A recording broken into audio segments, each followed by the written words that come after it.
بسم اللہ الرحمن الرحیم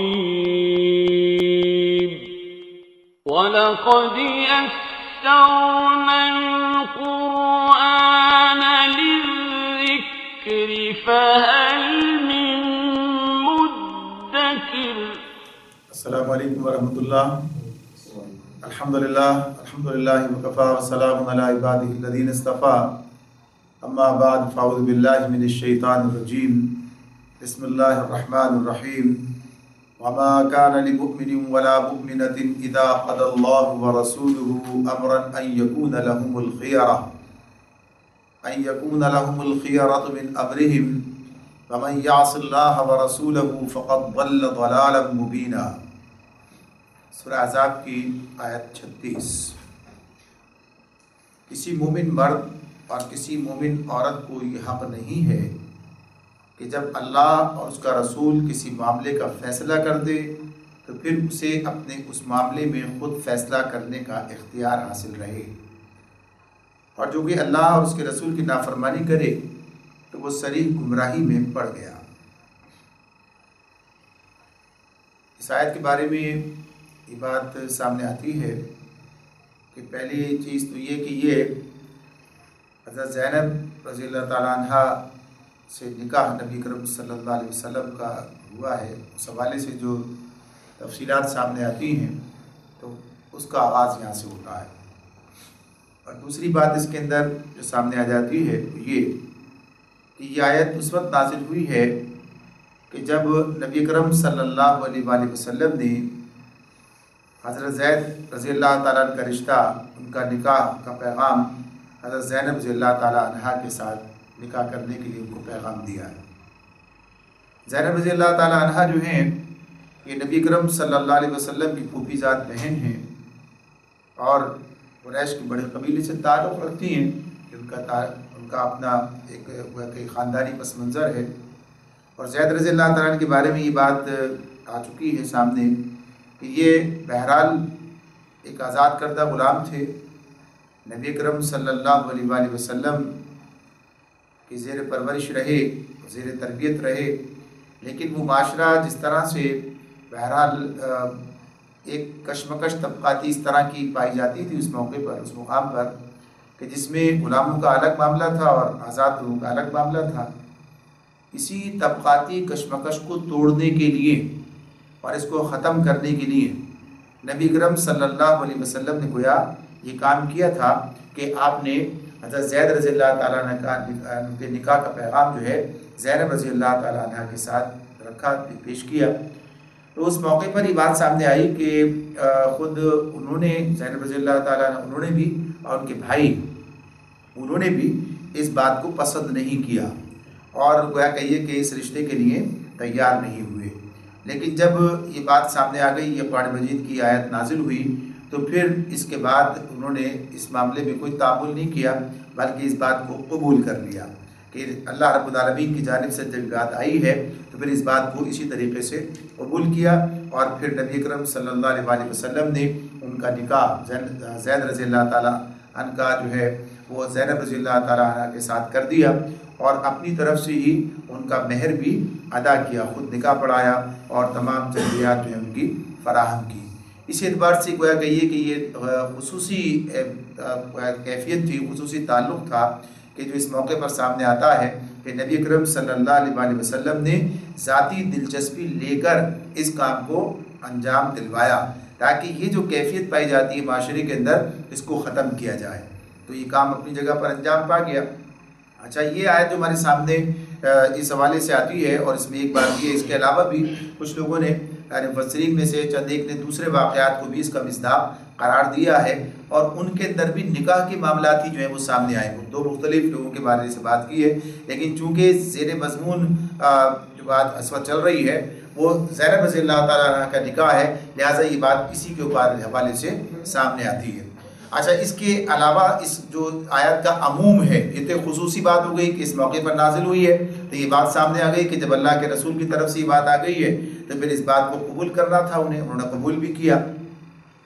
لیکن اسی کے ساتھ ساتھ یہ بات ایک عمومی بھی ہے کہ جس معاملے کا فیصلہ اللہ اس کے رسول کی طرف سے آ جائے پھر اس معاملے میں اہل ایمان کو کوئی تعامل نہیں ہونا چاہیے۔ جو شخص مسلمان ہے، اللہ اس کے رسول پر ایمان رکھتا ہے، تو اس کے سامنے جب بھی کوئی بات اس حوالے سے آئے کہ اس معاملے کا فیصلہ، یعنی کوئی بھی معاملہ سامنے آ جائے کہ اس معاملے کا فیصلہ اللہ اس کے رسول کی طرف سے آ چکا ہے، تو اسے پھر اس کی پابندی کرنی ہے۔ اس معاملے میں اس کے پاس کوئی گنجائش نہیں ہے کہ وہ اس معاملے میں لیت و لال سے کام لے یا کوئی اور اس کے بارے میں سوچے، کوئی اور طریقہ اختیار کرے۔ یعنی ایک آدمی کا مسلمان ہونا اور اللہ اس کے رسول کے فیصلے پر راضی نہ ہونا، یہ دو متضاد باتیں ہیں۔ اس اعتبار سے ایک مسلمان کی بات یہی ہے کہ جب اس کے سامنے اللہ اس کے رسول کا حکم آ جائے تو پھر اسے اس کی تابعداری کرنی ہے، یہی اس کے مسلمان ہونے کا تقاضا ہے۔ تو یہ بات، یہ آیت اس حوالے سے بھی بالکل واضح ہے۔ یہ چیز آج کے معاشرے میں بھی ہم دیکھ سکتے ہیں کہ آج کے معاشرے میں مسلمانوں کی کیا صورتحال ہے کہ اللہ اور اس کے رسول کے احکامات ایک طرف ہیں اور ان کا اپنا طرز عمل، طرز زندگی انفرادی اور اجتماعی وہ کسی اور سمت میں جا رہا ہے۔ تو اس حوالے سے بہرحال یہ آیت ان کے لیے ایک لمحہ فکریہ ہے کہ ان کے سامنے یہ بات رکھتی ہے کہ اللہ تعالیٰ فرماتے ہیں کہ جو آدمی اس معاملے میں کوئی اور رویہ اختیار کرے تو اس کے بارے میں فرمایا کہ وہ سری گمراہی میں پڑ گیا، یعنی جو اللہ اس کے رسول کی نافرمانی کرے۔ تو اس اعتبار سے جو احکامات اللہ کی طرف سے ہمارے سامنے آتے ہیں، شریعت جو اللہ کے رسول صلی اللہ علیہ وسلم کے ذریعے ہمیں دی جا چکی ہے، لہذا اس پر اپنی انفرادی اور اجتماعی زندگی کی تعمیر کرنا یہ اس آیت کے حوالے سے ہماری ذمہ داری ہے کہ یہ کام ہونا چاہیے۔ تو یہ پہلو بہرحال اپنی جگہ پر ایک عمومی حیثیت سے ہمارے سامنے رہتا ہے۔ پھر اسی میں یہ بات آتی ہے آگے چل کر کہ اب یہ اس کا تعلق اس کے ساتھ جوڑا گیا ہے اس خاص واقعے سے۔ تو اگلی آیت نے فرمایا وَإِذْ تَقُولُ لِلَّذِي أَنْعَمَ اللَّهُ عَلَيْهِ وَأَنْعَمْتَ عَلَيْهِ أَمْسِكْ عَلَيْكَ زَوْجَكَ وَاتَّقِ اللَّهَ وَتُخْفِي فِي نَفْسِكَ مَا اللَّهُ مُبْدِيهِ وَتَخْشَى النَّاسَ وَاللَّهُ أَحَقُّ أَن تَخْشَاهُ فَلَمَّا قَضَىٰ زَيْدٌ مِّنْهَا وَطَرًا زَوَّجْنَاكَهَا لكي لا يكون على المؤمنين حرج في أزواج أدعيائهم إذا قضوا منهن وطرا وكان أمر الله مفعولا۔ اے نبی یاد کرو وہ موقع جب تم اس شخص سے کہہ رہے تھے اس پر اللہ نے اور تم نے احسان کیا تھا کہ اپنی بیوی کو نہ چھوڑ اور اللہ سے ڈر۔ اس وقت تم اپنے دل میں وہ بات چھپائے ہوئے تھے جسے اللہ تعالیٰ کھولنا چاہتا تھا، تم لوگوں سے ڈر رہے تھے، حالانکہ اللہ اس کا زیادہ حقدار ہے کہ تم اس سے ڈرو۔ پھر جب زید اس سے اپنی حاجت پوری کر چکا تو ہم نے اس مطلقہ خاتون کا نکاح تم سے کر دیا تاکہ مومنوں پر اپنے منہ بولے بیٹوں کی بیویوں کے معاملے میں کوئی تنگی نہ رہے جبکہ وہ ان سے اپنی حاجت پوری کر چکے ہوں۔ اب یہ بات ہمارے سامنے اور واضح ہو کر آ جاتی ہے کہ وہ جو حکم اللہ تعالیٰ نے پیچھے ہمارے سامنے رکھا ہے کہ نبی اگر کسی معاملے کا فیصلہ کرتے ہیں تو پھر تمہیں اس کے مطابق کام کرنا ہے، تو اسی واقعے کی بات اسی حوالے سے سامنے آ جاتی ہے۔ اب یہاں پر یہ بات، یہ جو آیت سامنے آتی ہے یہ اس وقت کی ہے کہ جب زینب رضی اللہ تعالیٰ کا نکاح نبی اکرم صلی اللہ علیہ وسلم سے ہو چکا ہے۔ اب یہ اس کی تفصیلات تو درمیان میں آتی ہیں، تو یہ پہلے والی آیت جو اس وقت نازل ہوئی ہے کہ جب یہ بات جب نکاح کا پیغام گیا تھا اور زید رضی اللہ تعالیٰ عنہ سے نکاح کیا گیا، اب اس کے بعد جب یہ انہوں نے طلاق دے دی ہے اور طلاق دینے کے بعد پھر اللہ تعالیٰ کا منشا یہ تھا، اللہ کا حکم یہ تھا کہ نبی اکرم صلی اللہ علیہ وسلم حضرت زینب رضی اللہ تعالیٰ عنہ سے نکاح کریں، اور اس معاشرے کے اندر جو ایک برائی موجود تھی، خرابی موجود تھی، ایک ایسی رسم موجود تھی کہ متبنع جو ہے اسے حقیقی بیٹے کی طرح سمجھا جاتا تھا۔ تو جس طرح اسلام نے یہ بات اسلام کے اندر بھی ہے کہ حقیقی بیٹے کی بیوی سے یعنی مطلقہ ہو یا بیوہ ہو اس سے نکاح اس کے والد کا نہیں یعنی سسر کا نہیں ہو سکتا ہے، لہذا یہ بات اپنی جگہ موجود تھی، لیکن اسلام نے یہ بات بتا دی ہے کہ متبنہ کی کوئی حیثیت نہیں ہے اسلام کے اندر، مبولے بیٹے کی کوئی حیثیت نہیں ہے، اس بات کو آغازی میں بیان کر دیا گیا تھا، لہذا اس رسم کو توڑنا تھا اس اعتبار سے کہ نبی اکرم صلی اللہ علیہ وسلم کے ذریعے سے یہ کام کرایا جائے تاکہ لوگوں کے ذہنوں میں اس حوالے سے کوئی ابہام جو ہے وہ باقی نہ رہے۔ تب یہ کام ہو گیا۔ اس کے بعد جو طوفان اٹھایا ہے منافقین نے اور یہودیوں نے، تو اس حوالے سے کیفیت یہ یہاں تک چلی گئی ہے کہ بعض مسلمانوں کے ذہنوں کے اندر بھی کچھ باتیں یعنی کچھ انتشار فکری کی کیفیت پیدا ہوئی ہے، تو اللہ رب العالمین اب ان تمام چیزوں کو واضح کر رہے ہیں، ان باتوں کو لوگوں کے سامنے کہ یہ اصل معاملہ کیا ہے، اور یہ باتیں جو ہیں منافقین کے لیے اور یہودیوں کے لیے نہیں ہے، اس لیے کہ وہ تو اللہ پر, اللہ کی کتاب پر ایمان ہی نہیں رکھتے ہیں, تو وہ کیسے یہ بات سمجھیں گے. لیکن جب اللہ کی طرف سے بات آ رہی ہے تو جو مخلص اہل ایمان ہے, جو پکے سچے مومن ہیں, ان کے لیے بات بہرحال اللہ تعالیٰ کی طرف سے جب آ رہی ہے قرآن مجید میں, تو یہ اس بات کی وضاحت کے لیے کافی ہے اور ان کے دلوں کو اس سے اطمینان حاصل ہو رہا ہے. تو یہ باتیں ان کے حوالے سے ہیں.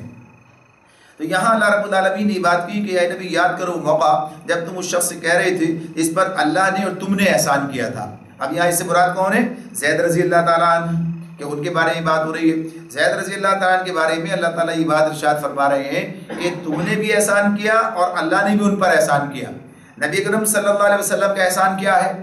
یعنی اس کے بارے میں یہ بات پیچھے آپ کے سامنے آ چکی ہے کہ زید رضی اللہ تعالیٰ عنہ جو ہیں یہ غلام کی حیثیت سے نبی اکرم صلی اللہ علیہ وسلم کے پاس آئے تھے. یعنی ان کا معاملہ ویسے تو ایک آزاد خاندان سے تعلق تھا ان کا, لیکن ان کی والدہ جب سفر میں تھی تو ان کے قافلے پر پڑاؤ پر جو ہے ڈاکوؤں نے حملہ کیا ہے اور انہیں بھی اٹھا کر لے گئے ساتھ میں اور جا کر غلام بنا کر بیچ دیا ہے. ان کی عمر اس وقت میں 8 سال بتائی جاتی ہے. اور پھر یہاں پر مکے میں خدیجہ رضی اللہ تعالیٰ عنہ کے بھتیجے حکیم بن حزام نے انہیں خریدا ہے اور پھر اپنی پھوپھی کی خدمت میں پیش کر دیا ہے, اور پھر اس کے بعد جو ہے وہ وہاں سے نبی کرم صلی اللہ علیہ وسلم کی خدمت میں پیش کر دیے گئے. یعنی بعض بات اس طرح بھی آتی ہیں کہ نبی کرم صلی اللہ علیہ وسلم نے خود ہی انہیں مانگ لیا, یا یہ کہ خدیجہ رضی اللہ تعالیٰ عنہ نے خود ان کی خدمت میں پیش کر دیا, ان کے حوالے کر دیا. اس طرح یہ نبی کرم صلی اللہ علیہ وسلم کی زیر تربیت رہے, آپ کے ساتھ رہے, اور پھر وہ بہترین بات سامنے آ جاتی ہے ہمارے, یعنی جو احسان کی بات بھی اور آپ کے تعلق سے کہ زید رضی اللہ تعالیٰ عنہ نے جس طرح سے آپ کی شخصیت کو پہچانا اور پھر جس طرح سے آپ کی زیر تربیت رہتے ہوئے ان کے اندر جو تبدیلی آئی ہے اس کی بہترین عکاسی پھر اس وقت ہوتی ہے کہ جب ان کے باپ اور ان کے چچا جو ہیں ایک اطلاع ملنے پر کہ ان کا بیٹا جو ہے مکے میں ہے, اطلاع ملی ہے تو آئے ہیں یہاں پر تاکہ انہیں چھڑا کر لے جائیں. اور جب نبی کرم صلی اللہ علیہ وسلم کی خدمت میں حاضر ہوئے اور پھر ان سے یہ بات انہوں نے کہی کہ آپ کوئی فدیہ قبول کریں اور ہمارے بیٹے کو آزاد کر دیں, تو نبی کرم صلی اللہ علیہ وسلم نے ان کے سامنے یہ بات رکھی کہ میں انہیں بلا لیتا ہوں, اگر وہ تمہارے ساتھ جانا چاہیں تو مجھے کوئی فدیہ درکار نہیں ہے, میں کچھ تم سے نہیں لوں گا, تم انہیں لے جا سکتے ہو. اور اگر کوئی شخص خود میرے ساتھ رہنا چاہتا ہے تو میں ایسا آدمی نہیں ہوں کسی کو اپنے پاس رہنے سے منع کر دوں اگر وہ رہنا چاہتا ہے. پھر انہیں بلایا گیا, جب وہ آئے تو نبی کرم صلی اللہ علیہ وسلم نے پوچھا کہ انہیں پہچانتے ہو کون ہے؟ کہا یہ میرے والد ہیں اور یہ میرے چچا ہیں. تو پھر اس موقع پر نبی کرم صلی اللہ علیہ وسلم نے ان سے کہا کہ یہ تمہیں لینے کے لیے آئے ہیں. اور پھر یہ بات سامنے آئی جب والد نے اور چچا نے ان سے کہا تو انہوں نے بتایا کہ میں اب کہیں اور نہیں جانا چاہتا ہوں. تو انہوں نے اصرار بات کی کہ تم غلامی کو ترجیح دیتے ہو آزادی پر. تو انہوں نے کہا کہ نہیں, میں نے جو اوصاف نبی کرم صلی اللہ علیہ وسلم کے دیکھے ہیں اب اس کے بعد میں کسی اور کے ساتھ رہنے کے لیے تیار نہیں, میں یہیں رہوں گا. تو یہ بات طے کی. جب ان کے والد اور چچا نے یہ بات دیکھی کہ بیٹے کا بھتیجے کا یہ حال ہے تو بڑے متاثر ہوئے اور مطمئن ہو گئے کہ ہاں یہ اپنے بہتر حالت کے اندر ہے. اور پھر وہ اس طرح واپس ہوئے اور اس موقع پر نبی کرم صلی اللہ علیہ وسلم انہیں لے کر بیت اللہ میں گئے اور جا کر وہاں پر اعلان کیا کہ آج سے یہ جو ہے زید بن حارثہ نہیں بلکہ زید بن محمد ہیں اور یہ مجھ سے میراث پائیں گے. تمام باتیں آپ نے اس وقت کہیں. یہ معاملہ ہے قبل از نبوت کا, ابھی آپ نبی نہیں بنائے گئے, بعثت سے پہلے کی بات ہے. اس معاشرے کے اندر یہ چیز موجود تھی, لہٰذا اس اعتبار سے آپ نے ان کے لیے یہ بات کہی ہے. لیکن اس سب کے باوجود معاملہ کیا تھا؟ معاملہ تو یہی تھا کہ تھے تو غلام ہی, یعنی غلام کی حیثیت سے آئے تھے اور اس معاشرے کے اندر یہ صورتحال تھی کہ اگر کسی کو آزاد بھی کر دیا جائے تب بھی وہ اسی کے ساتھ وابستہ رہتا تھا کہ جس نے اس کو آزاد کیا ہے جس کا وہ غلام تھا, اور معاشرے کے اندر اسے مقام حاصل نہیں ہوتا تھا. اور یہی بنیاد تھی, یہی وجہ تھی کہ جس میں بنیاد پر جو ہے انہوں نے زینب رضی اللہ تعالیٰ عنہ ان کے خاندان نے اس نکاح پر آمادگی کا اظہار ابتدا میں نہیں کیا تھا. حالانکہ یہ بات اپنی جگہ ہے. یہاں پر ایک چیز اور بھی ہمارے سامنے آ جاتی ہے کہ اسلام نکاح کے معاملے میں کفو کی بات کرتا ہے, یعنی کفو یعنی برابری کی بات کرتا ہے. اور یہ بات کہی ہے کہ عمومی طور پر اس بات کو دیکھا جائے کہ جب نکاح کیا جائے تو برابر کے لوگوں میں, یعنی ہر اعتبار سے, آدمی کی ثقافت کے اعتبار سے, اس کے معاملات کے اعتبار سے, یعنی جہاں رہتا بستا ہے, جن لوگوں کے اندر اٹھتا بیٹھتا ہے, اس حوالے سے خاندانی معاملات کے اعتبار سے, اسی طرح مالی وسائل کے اعتبار سے بھی, اور حشمت یعنی خاندانی معاملات اس کے اعتبار سے بھی جو ہے اس بات کو دیکھا جائے. اور اس کے لیے بات رکھی گئی. کفو کا ہونا جو ہے یہ ایک اہمیت رکھتا ہے اسلام کے اندر. لیکن اس موقع پر نبی کرم صلی اللہ علیہ وسلم نے خود اس بات کو نظر انداز کیا, اور اس بات کو نظر انداز کرنے کی حکمت جو ہے وہ آپ کے سامنے آ گئی. یعنی ایک اہم دینی مسئلے کی موجودگی میں اس کے پیش نظر نبی اکرم صلی اللہ علیہ وسلم نے اس چیز کو چھوڑ دیا ہے، اور یہ بات چاہیے کہ یہ بات سامنے آ جائے اور لوگ یہ بات دیکھیں۔ اللہ تعالیٰ کا اپنا نظام ہے، اللہ تعالیٰ جو معاملہ آگے کرانا چاہتے ہیں وہ اللہ تعالیٰ کی حکمت ہے۔ یعنی انسان خود ایک کام کر رہا ہوتا ہے اور اسے معلوم نہیں ہوتا کہ وہ جو کام کر رہا ہے یہ آگے جا کر کیا نتیجہ نکلے گا اس کا۔ یعنی یہ تو اللہ تعالیٰ کی طرف سے یہ پورا اہتمام تھا، اللہ کا منصوبہ اپنی جگہ موجود تھا کہ یہ کام کرایا جائے گا۔ لیکن اس وقت جب نبی کرم صلی اللہ علیہ وسلم حضرت زینب رضی اللہ تعالیٰ عنہ کا نکاح زید رضی اللہ تعالیٰ کے ساتھ کرا رہے ہیں تو اس موقع پر آپ کے سامنے تو یہ بات نہیں تھی، لیکن اللہ کے منصوبے میں موجود تھی۔ تو اللہ جو جانتا ہے وہ تو انسان نہیں جانتا ہے، تو اس اعتبار سے یہ بات اپنی جگہ ہے کہ اللہ تعالیٰ اس سے آگے کیا کام لینا چاہتے ہیں، تو اللہ کی حکمت ہے، اپنا اس کے اپنے معاملات ہیں کہ وہ کیسے کام کو اپنے جو ہے انجام دلواتا ہے، آگے بڑھاتا ہے۔ تو بہرحال یہ کام ہو گیا، نکاح ہو گیا۔ اب یہ زید رضی اللہ تعالیٰ عنہ سے یہ معاملہ کہ اللہ تعالیٰ نے جو احسان کی تو بات تھی کہ نبی کرم صلی اللہ علیہ وسلم نے احسان کیا، آزاد بھی کیا، ان کا نکاح بھی کرایا، یہ سارے معاملات رہے، اور پھر اللہ تعالیٰ نے جو احسان کیا کہ انہیں اسلام کی قبولیت کی جو ہے توفیق دی، یہ معاملہ ہے۔ نبی اکرم صلی اللہ علیہ وسلم کی خدمت میں رہے، یہ معاملہ ہے۔ اور یہ واحد صحابی ہے جن کا ذکر نام کے ساتھ قرآن مجید کے اندر آیا ہے، یعنی اس معاملے میں یہ بھی ان کی خصوصیت ان کو جو ہے وہ اس اعتبار سے حاصل ہوتی ہے۔ تو اب یہ اللہ تعالیٰ نے ان پر جو ہے کہا کہ اللہ نے اور اللہ کے رسول نے ان پر احسان کیا تھا، تو ان کے معاملے میں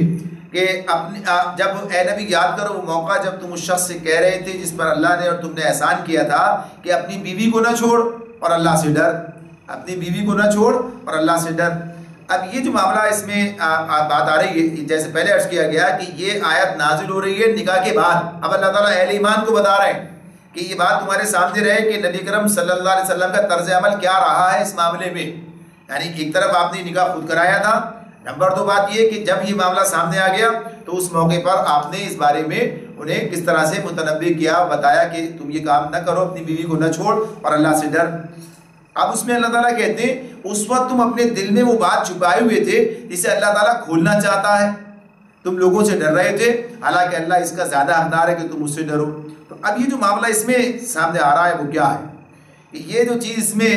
اللہ تعالیٰ فرماتے ہیں کہ ایک طرف تو نبی اکرم صلی اللہ علیہ وسلم سے خود آ کر زید نے شکایت کی ہے، اپنے معاملات ان کے سامنے رکھے ہیں اور بتاتے رہے، یہ بات چلی ہے، یعنی روایات کے اندر یہ بات آ جاتی ہے کہ یہ رشتہ جو ہے زیادہ عرصے نہیں چلا اور مسائل پیدا ہونے شروع ہو گئے تھے، اور پھر اس بنیاد پر زید رضی اللہ تعالیٰ عنہ بالآخر اس نتیجے پر پہنچے، یہاں تک بات پہنچ گئی کہ وہ طلاق دینے کے لیے آمادہ ہو گئے، نبی کرم صلی اللہ علیہ وسلم کی خدمت میں حاضر ہوئے اور آ کر یہ بات آپ کے سامنے رکھی۔ اب اس کے بارے میں یہ بات کہی جاتی ہے جو آگے ہمارے سامنے آ رہی ہے کہ اللہ تعالیٰ کی طرف سے یہ بات نبی اکرم صلی اللہ علیہ وسلم کو بتا دی گئی تھی، اب یعنی اس جب نکاح سے کے وقت نہیں ہے، اب یہ بات بتا دی گئی تھی کہ زید ان کو طلاق دے دیں گے اور آپ کو ان سے نکاح کرنا ہوگا، یعنی یہ بات آپ کے سامنے آ چکی تھی، یہ اشاروں کے ساتھ میں یہ بات آ گئی تھی۔ اور یہ بات بھی کہی جاتی ہے کہ جب علیہ السلام نے نبی اکرم صلی اللہ علیہ وسلم سے یہ بات بتائی تھی کہ زینب جو ہے وہ آپ کی ازواج میں شامل ہونے والی ہیں، یعنی یہ بات اس طرح آپ کے سامنے آ چکی ہے کہ ایسا ہوگا، یہ طلاق دے دیں گے اور بالآخر اللہ تعالیٰ آپ سے یہ کام لے گا کہ متبنہ سے جو ہے اس کے بیٹے سے، اس کے بیوی سے جو مطلقہ سے آپ کا نکاح کرایا جائے۔ لیکن نبی اکرم صلی اللہ علیہ وسلم کو یہ بات معلوم تھی کہ اس کا نتیجہ کیا نکلے گا، یہ وہ صورتحال ہے کہ جس کا یعنی جو فائدہ اٹھانے کی کوشش کریں گے منافقین بھی اور یہودی بھی، اور ایک بہت زبردست طوفان جو ہے برپا کیا جائے گا۔ تو نبی اکرم صلی اللہ علیہ وسلم نے اس سے گویا کہیے کہ ایک طور پر اپنے آپ کو بچانے کے لیے اس شدید آزمائشیں پڑھنے سے، یعنی جو ہچکچاہٹ تھی اس حوالے سے آپ نے زید رضی اللہ تعالیٰ عنہ سے یہ بات کہی کہ بیوی کو طلاق نہ دو، یعنی اگر وہ طلاق نہیں دیں گے تو یہ اس آزمائشیں پڑھنے کا معاملہ نہیں آئے گا سامنے۔ لیکن اللہ رب العالمین کا جو اپنا منصوبہ تھا وہ اپنی جگہ پر ہے، لہٰذا یہ بات مختلف مفسرین کی طرف سے سامنے آتی ہے کہ یہ جس پر اللہ تعالیٰ یہ بات کہہ رہے ہیں کہ تم لوگوں سے مت ڈرو، تم لوگوں سے ڈر رہے تھے، حالانکہ اللہ اس کا زیادہ حقدار ہے کہ تم اس سے ڈرو، اور یہ بات جو کہ تم اپنے دل میں چھپائے ہوئے تھے وہ یہی بات کہ اللہ کی بات تو تمہارے سامنے آ گئی تھی،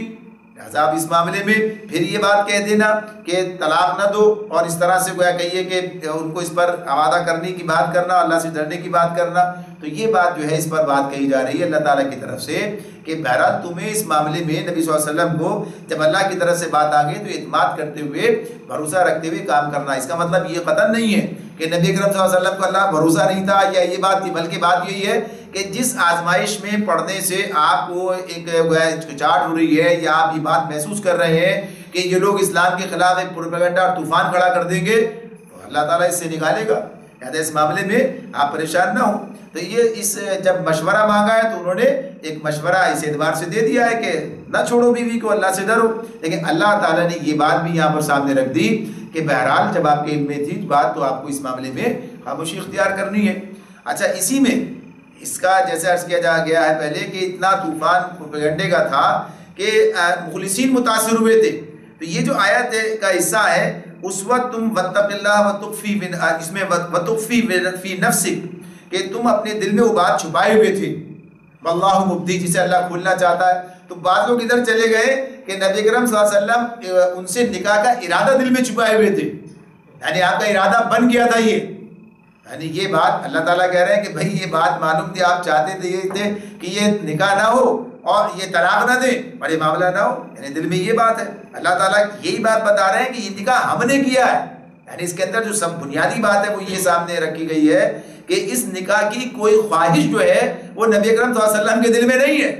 آپ نے تو خود زور دے کے شادی کرائی ہے، یہ نکاح کروایا ہے، حالانکہ وہ آپ کی پوری ذات بہن تھی، آپ کے سامنے رہی، پلی بڑی، سب کچھ ہے، لیکن آپ نے یہ نکاح کرایا ہے خود۔ تو اب اس معاملے میں آپ کی خواہش نہیں بلکہ یہ تو اللہ کا حکم ہے، اور گویا یہاں پر اس حوالے سے یہ بھی اتنی ہچکچاہٹ کا جو معاملہ سامنے لایا جا رہا ہے وہ بھی اس حوالے سے کہ آپ کا طرز عمل اس موقع پر کیا رہا ہے۔ اب کوئی کا یہ کہہ دینا کہ آپ نے اپنی خواہش سے ہی کام کیا ہے،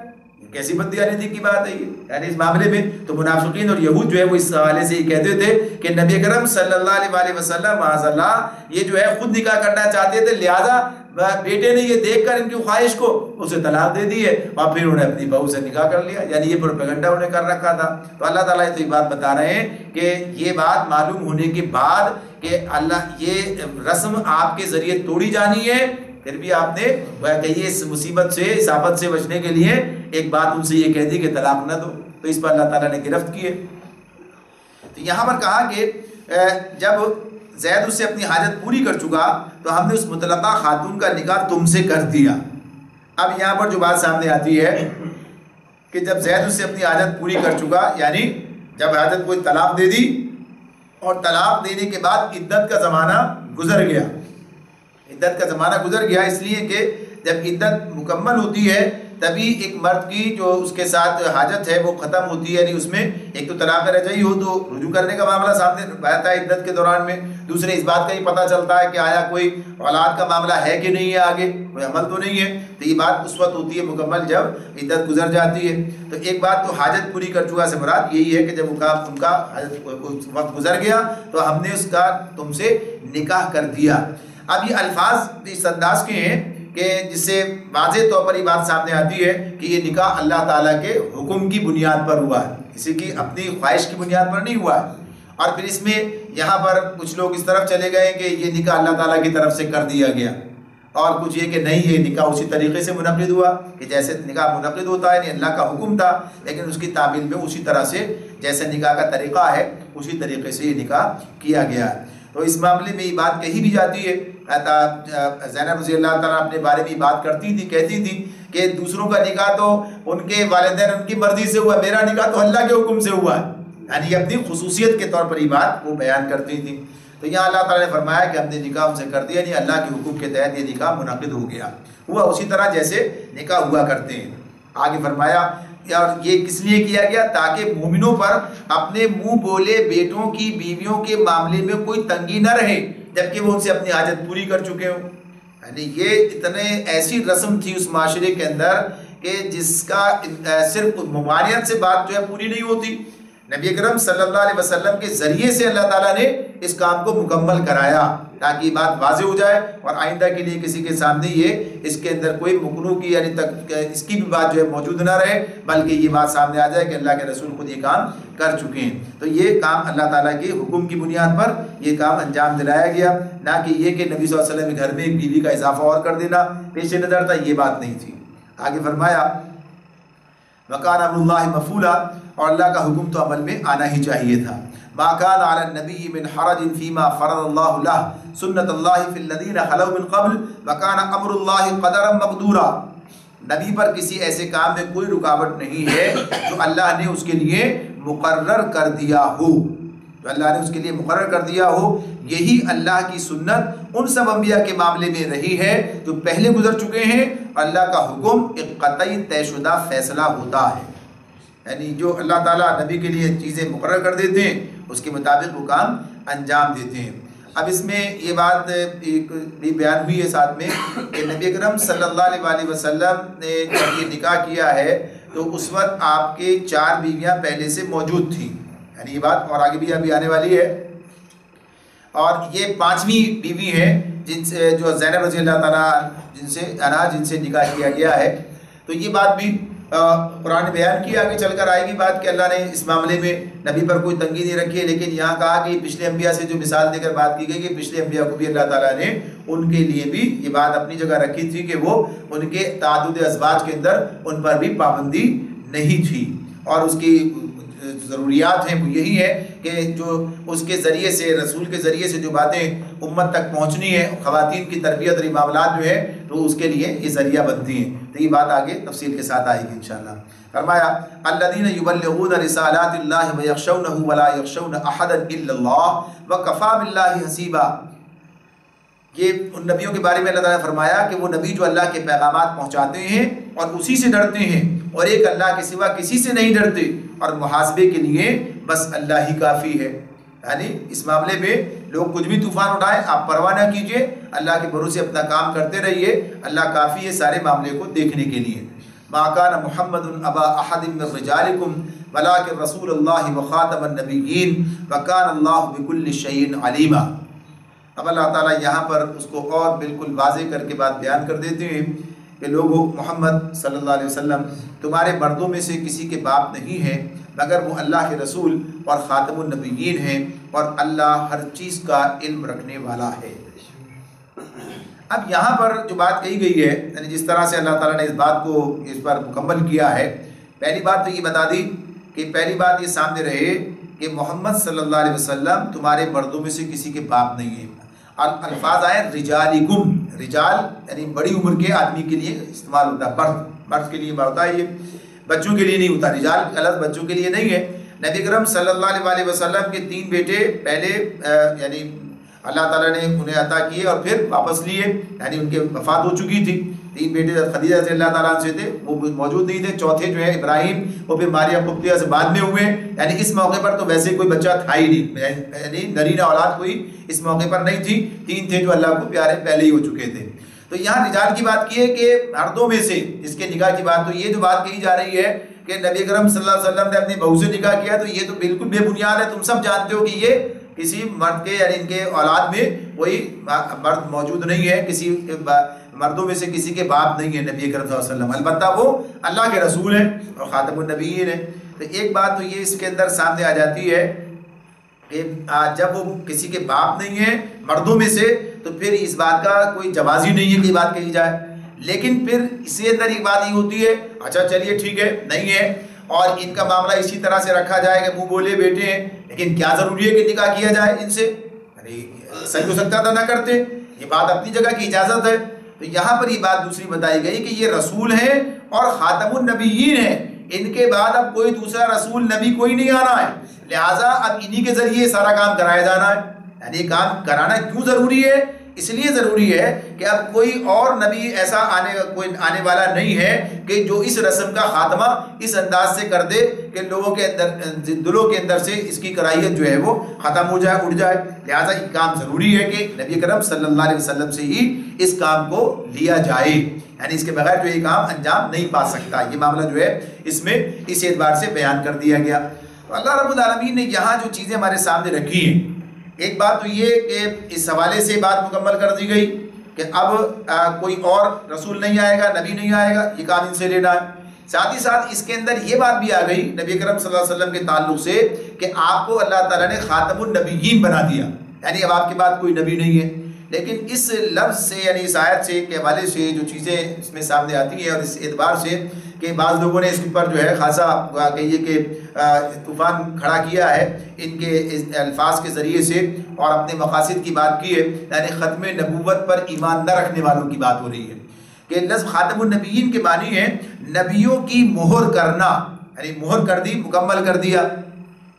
تو اب بعض لوگوں نے اس سے یہ مطلب لیا ہے کہ اب جو بھی نبی آئے گا وہ آپ کی مہر لگ کے آئے گا، اس کا یہ مطلب نکالنے کی کوشش کی ہے۔ حالانکہ قرآن جس انداز سے یہ بات کرتا ہے یہ اور جس طریقے سے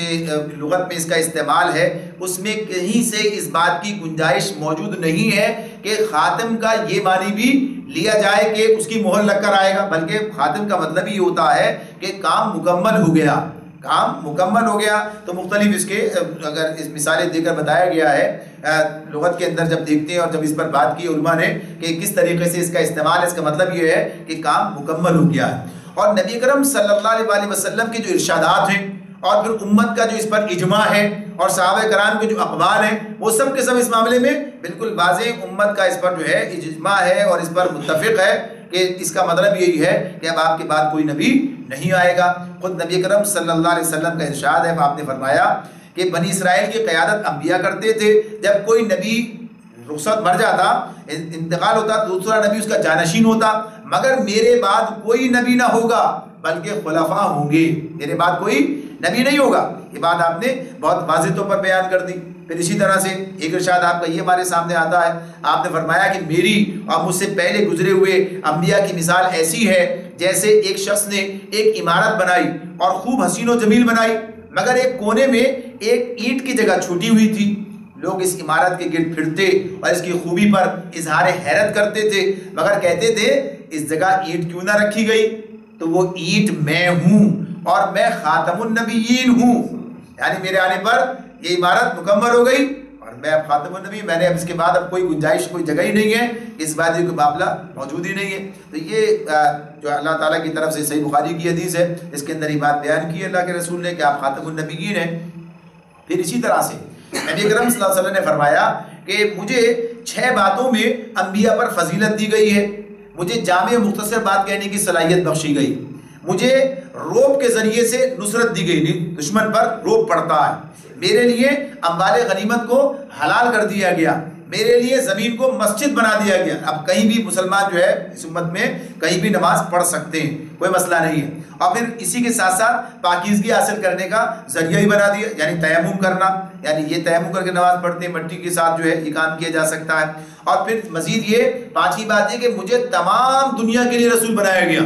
یعنی جیسے بنی اسرائیل میں آتے تھے تو بنی اسرائیل میں تھے، نبی اکرم صلی اللہ علیہ وسلم کو تمام دنیا کے لیے قیامت تک آنے والی اس کے رسول بنایا گیا۔ اور 6ٹھی بات یہ فرمائی اور میرے اوپر انبیاء کا سلسلہ ختم کر دیا گیا، یعنی واضح طور پر یہ بات صحیح مسلم کی حدیث ہے، اس میں اللہ کے رسول یہ بات بیان کر رہے ہیں کہ مجھ پر انبیاء کا سلسلہ ختم کر دیا گیا۔ پھر اسی طرح سے آپ نے فرمایا کہ رسالت اور نبوت کا سلسلہ ختم ہو گیا، میرے بعد اب نہ کوئی رسول ہے اور نہ نبی۔ ترمذی کے اندر یہ بات موجود ہے بہت واضح، تو 1 2 3 4 نہیں ہے بلکہ آپ کو اس پر جو ہے بہت ساری احادیث ہمارے سامنے آتی ہیں کہ جس میں یہ بات بتا دی گئی ہے کہ نبی اکرم صلی اللہ علیہ وسلم کے بعد کوئی نبی نہیں ہوگا۔ اور یہاں تک ایک بات ترمذی میں کتاب المناقب میں یہ حدیث موجود ہے، جس میں نبی اکرم صلی اللہ علیہ وسلم کا یہ ارشاد ہے، فرمایا میرے بعد اگر کوئی نبی ہوتا تو عمر بن خطاب رضی اللہ تعالیٰ عنہ ہوتے، یعنی یہ آپ نے اس طرح ارشاد فرما دیا۔ تو غرض یہ کہ یہ بات واضح کر دی گئی کہ آپ کے بعد کوئی نبی نہیں ہوگا، اور یہی بنیاد ہے، یہی وجہ ہے کہ جیسے ہی آپ کے رخصت ہونے کے بعد جن لوگوں نے جھوٹی نبوت کا دعویٰ کیا تو اس کے ان کے خلاف جو ہے نبی اکرم صلی اللہ علیہ وسلم کے خلفاء نے جو ہے ان کے خلاف جو ہے جہاد کیا، قتال کیا ان کے خلاف۔ مسیلمہ کذاب کی بات ہمارے سامنے اور دیگر جو بھی تھے، تو گویا اسی بنیاد پر کہ اب نبوت کا کوئی معاملہ نہیں ہے۔ تو یہ چیز ایک طرف تو نبی اکرم صلی اللہ علیہ وسلم کے ارشادات سے ہمارے سامنے آ جاتی ہے، اور دوسری طرف جو ہے امت کا اس پر اجماع جو ہے، یعنی صحابہ کرام نے اس کو اسی طرح سے سمجھ لیا ہے، اور پھر اسی طرح سے اس بات کو واضح کر دیا گیا ہے کہ آپ کے بعد کوئی نبی دوسرا نہیں ہے۔ اچھا، اسی میں اس بات کے لیے اس کو مسیح موعود کے حوالے سے بھی اس بات کو جو ہے بڑھایا گیا ہے اور کہا گیا ہے، یعنی جن لوگوں نے یعنی قادیانیوں کے بارے میں خاص طور پر انہی کی بات ہے یہ کہ جس طرح وہ آئیں گے تو اس کی بنیاد پر جو ہے اب جب ان کا آنا ہے تو خاتم النبیین کی حیثیت کو متاثر نہیں کرتا، تو ایسے کسی اور نبی کا آنا بھی متاثر نہیں کرتا، اور نبوت کی قسمیں اور پتہ نہیں کیا کیا، یعنی انہوں نے مختلف طریقوں سے اپنی بات کو پیش کرنے اور منوانے کی کوشش کی ہے۔ تو مسیح موعود کے بارے میں بھی یہ بات واضح طور پر ہے کہ عیسیٰ علیہ السلام کے بارے میں اللہ کے رسول صلی اللہ علیہ وسلم کی حدیث ہے جس سے بتایا ہے کہ وہ آئیں گے دنیا کے اندر، لیکن ان کے بارے میں بھی جتنی احادیث ہیں وہ ساری کی ساری یہ بتاتی ہیں کہ ان کا آنا اس حیثیت سے نہیں ہے کہ وہ اب نبوت کی کوئی شریعت لے کر آئیں گے، اپنی شریعت کو نفاذ کی بات ہوگی یا کوئی ایسی، بلکہ یہ بات کہ اب وہ آئیں گے، اور یہاں تک بات آتی ہے کہ جس وقت وہ اللہ تعالیٰ انہیں زمین پر بھیجیں گے اور پھر نماز کھڑی ہو چکی ہوگی تو جو مسلمانوں کا موجودہ امام ہوگا وہی نماز پڑھائے گا، وہ کہیں گے تمہاری امامت کے لیے تم ہی لوگ، اور اس طرح سے یہ کام ہوگا، اور پھر وہ دجال کا مقابلہ ہوگا، یہ ساری چیزیں جو اس کے اندر بتائی گئی ہیں، تو وہ اس حیثیت سے آئیں گے اور اس حیثیت سے نہیں کہ وہ ایک نئی نبوت کا معاملہ جو ہے وہ لے کر آئیں۔ ان کی نبوت اس سے پہلے تھی، نبی کریم صلی اللہ علیہ وسلم سے پہلے تھی، اور اب جب وہ آئیں گے تو گویا اسی امت کا ایک حصہ کے طور پر جو ہے وہ آئیں گے اور اپنا کام کریں گے اور واپس چلے جائیں گے، یعنی اس معاملے میں کوئی اور ان کی نبوت کی بات اور اس حوالے سے کوئی ان کی شریعت کی اور سب چیزیں جو ہیں وہ اس طرح نہیں ہوں گی۔ جو قرآن اور جو حدیث اور ساری چیزیں شریعت موجود ہے اس پر عمل درآمد ہے، تو اس پر متفق علیہ باتیں امت کے اندر اتنے عرصے سے یعنی 1400 برس سے موجود ہیں، لہذا اس کا کوئی اور معنی اس آیت کو پہنانا جو ہے وہ اس کے مطابق نہیں ہے، بلکہ وہ ایک فتنہ ہے جن لوگوں نے پیدا کیا اس مقصد کے لیے کہ وہ ایک نئی نبوت کا معاملہ جو ہے شروع کر سکیں۔ اور اس پر بھی امت کا اجماع ہے، اس پر بھی امت کا اجماع ہے کہ اگر کوئی شخص نبوت کا دعویٰ کرے تو وہ کافر ہے، وہ دعویٰ کرے تو کافر ہے، اور جو اس دعوے کو تسلیم کر لے وہ بھی کافر ہے، یعنی اس اعتبار سے تو گیا اسی بنیاد پر جو ہے انہیں اقلیت قرار دیا گیا، یعنی ان کے اسلام کا جو ہے انکار کیا گیا، اور یہ بات امت کے اندر اب بھی آج تک بھی متفق علیہ ہے۔ تو جو لوگ اس حوالے سے غلط فہمیاں پیدا کرنے کی کوشش کرتے ہیں وہ اس صریح قرآن کی اس آیت کا خود بھی گویا کہیے کہ اس کو انکار کر رہے ہوتے ہیں کہ جس میں اللہ رب العالمین نے واضح طور پر یہ بات بتا دی ہے کہ آپ خاتم النبیین ہیں۔ نبی کریم صلی اللہ علیہ وسلم کے بارے میں اللہ تعالیٰ یہ بات ارشاد فرما رہے ہیں کہ آپ جو ہے خاتم النبیین ہیں۔ تو جب نبی کریم صلی اللہ علیہ وسلم کو اللہ تعالیٰ نے خاتم النبیین کہہ دیا ہے تو اب اس کے بعد اگر کسی شخص کا اس بات کو تسلیم نہ کرنا وہ کیا بات بتاتا ہے؟ وہ یہ بات کہ وہ اس قرآن کی آیت کا انکار کرتا ہے، اور ظاہر سی بات ہے کہ اس کے مفہوم کا جو نبی کریم صلی اللہ علیہ وسلم نے خود بیان کر دیا ہے اس کے علیہ رغم کوئی بات کہنا وہ اس کا انکار کرنے کی ہی مترادف ہوتا ہے، اور قرآن کی ایک بات کا انکار کرنا پورے قرآن کر کے انکار کرنے کے مترادف ہی قرار پاتا ہے۔ تو یہ تمام چیزیں ہیں جو اس آیت کے حوالے سے اکثر سامنے آتی ہیں،